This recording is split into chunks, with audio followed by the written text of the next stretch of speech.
Actually, probably don't need the podium, but I guess it's here. Um, First, I want to thank everybody for coming out. You could be anywhere in the world, but you're here with us.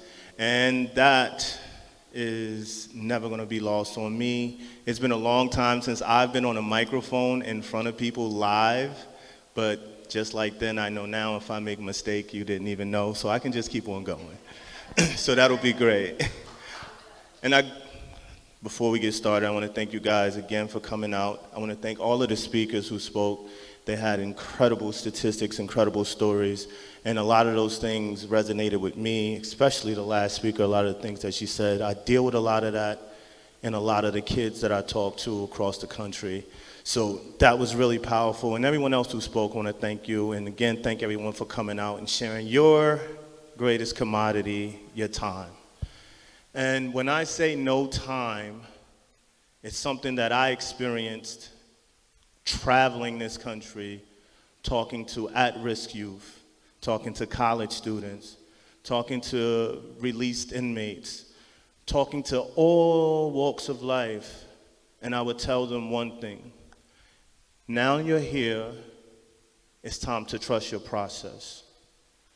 Always, everything you see, everything that you come in contact with in this world had a process. Those chairs had a process. From thought to creation, it's a process.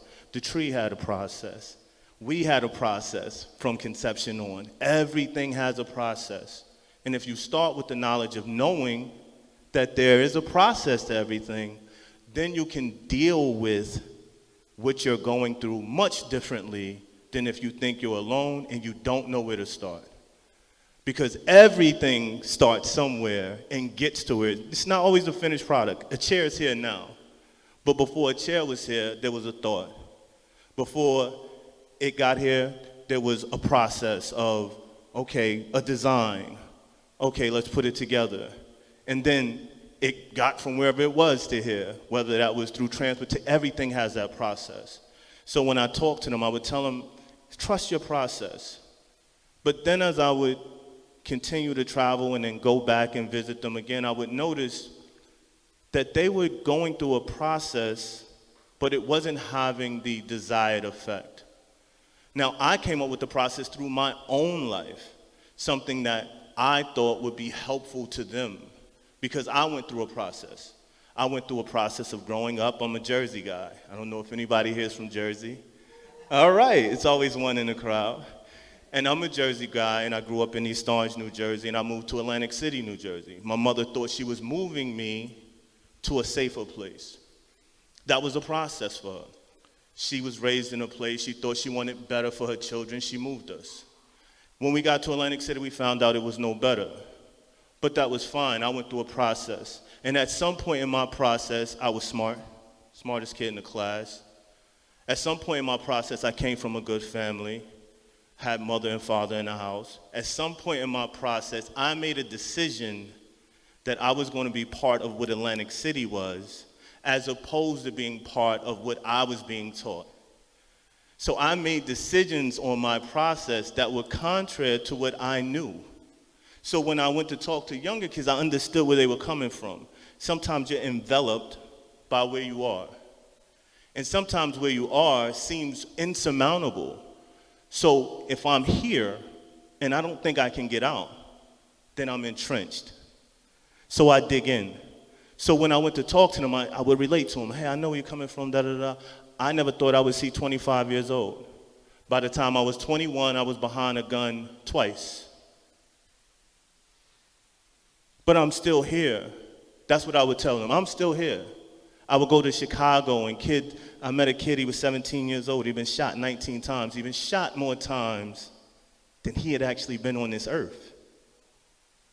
So as I'm telling him to trust his process, he's saying to me, well, I can start that here, but when I leave all of this goodness, I go back to a place where there's no goodness. So then I had to rethink of how I was talking about the process. So I started to go to rural areas, and I would deal with kids who had depression and drug abuse. And I would find the same thing. I would give them the process. I would give them how they can go about it, and then we would wind up with the same result, falling off, never getting back on. So I realized after a while that we had a weird way that we were identifying time. And that time was the only freedom that we have. So I'm looking for a process to get you financially right. I'm looking for a process to get you out of your misery. But what I really should be doing is looking for a process to free up your time and how you process time at the same time. Because we see time linear. It's 8 o'clock. I have to be somewhere at 10. I got 2 hours. We all see it that way. We know time. I could look at a clock. I could tell time on a clock. We know that seconds equal minutes, minutes equal hours, hours equal. We know these things. But none of that is actually real. If I tell you none of that is real, everything that we know about time is off base, you will look at me crazy, as I see some people are. But in reality, all we have is now. And it's now again from when I said it. It's always going to be now. And I've realized that they were going through a process that they were looking far into the future for, but it was always now. And if they thought about their problems as problems that started now and have ended now, then it didn't seem so far away to achieve those goals. As I started to talk to kids who had all kind of drug abuse and kids who were contemplating suicide, I realized that their problems seemed like they were so far that they were willing to end it all. Not understanding that their problems were now, and the solution is now. So now when I talk about a process, I give them something completely different. I help them understand time differently. Because at one point, I was Atlantic City. I saw people get shot. I saw people get killed. I was behind the gun. I was that. I accepted that. Because time to me was ending before I saw 25. It wasn't until I was 27 that I realized, okay, well, 25 has come. Maybe I'm going to be here for a while. Maybe I should do something with my life. And now I try to pay that forward to another 17-year-old who thinks that 20 isn't an option because he's looking at time as something that is so far away that he could never achieve that. Not understanding that 20 is not even a thing, now is a thing.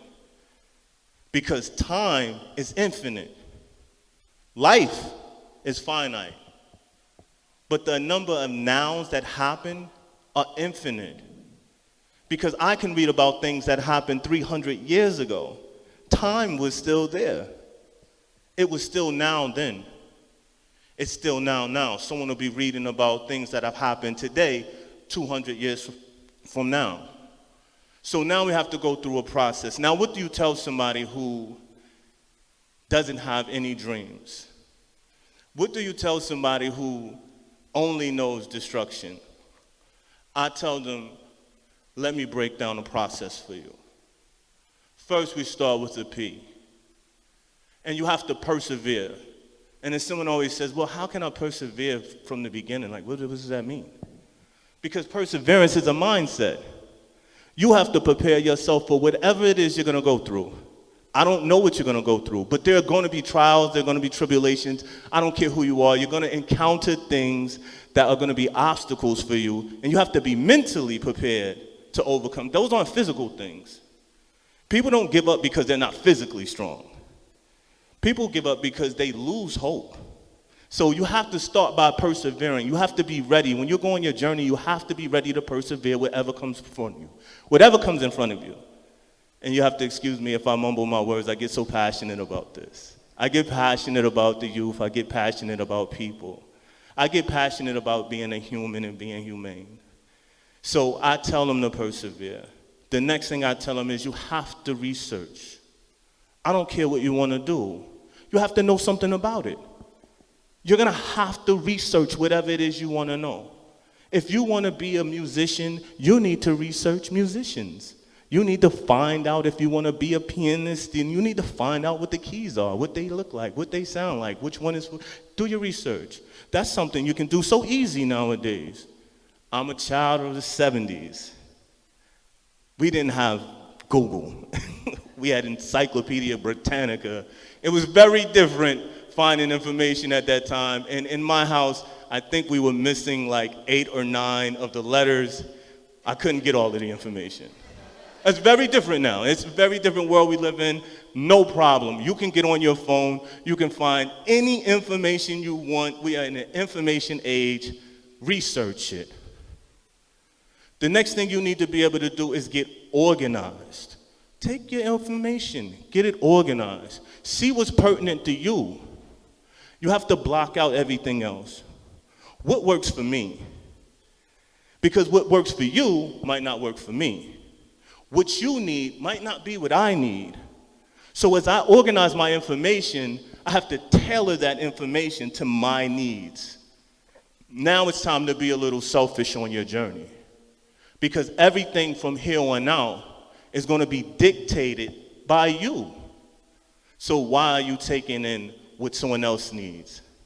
My friend said, no. Your friend has a process. Your friend has a journey. Let them go on it. If you're going to share something with your friends, share the process. Tell them to organize for themselves. The next thing you need to do after you organize is compose. Compose a plan. It doesn't have to be detailed. It doesn't have to have 1, A, B, C. It doesn't have to be micro. Just have an idea. Have a place that you want to start. Have a place that you want to go. Compose it. Now it's time to execute. This is where most people fall off. The fear. Then I have to tell them fear doesn't really exist. How can you be scared of something if you never tried it? What are you afraid of? You're only afraid of the thoughts of things that have never happened. That haven't happened to you. Not now. So now it's time to execute. Take what you've researched, take what you've organized, take what you've composed, and you've done all of that work. You have to execute. After you've executed, now we're moving. And they always stop there. Say, oh, that sounds like a lot. That sounds like a lot to do. I said, well, if you're still going to be here, you're still going to have to do it. If I'm going to be alive tomorrow, whatever I thought was a lot today has just become doubly tomorrow. It's like, it's not really a thing. It's like, you're going to have to do it.